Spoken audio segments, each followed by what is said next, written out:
Sedaj potekajo še zadnja dela, da bo hotel 18. aprila za pričetek velikonočnih praznikov odprl svoje vrata.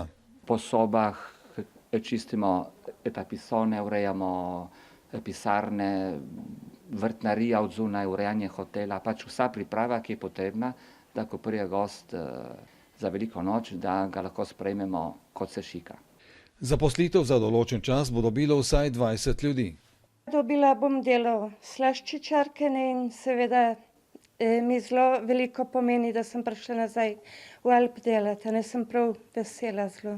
Sem delala v Kaninu in ko se je Kanin zaprl, sem bila nekaj časa brez službe, potem sem šla pa v Švico. Tu bi želela dobiti službo?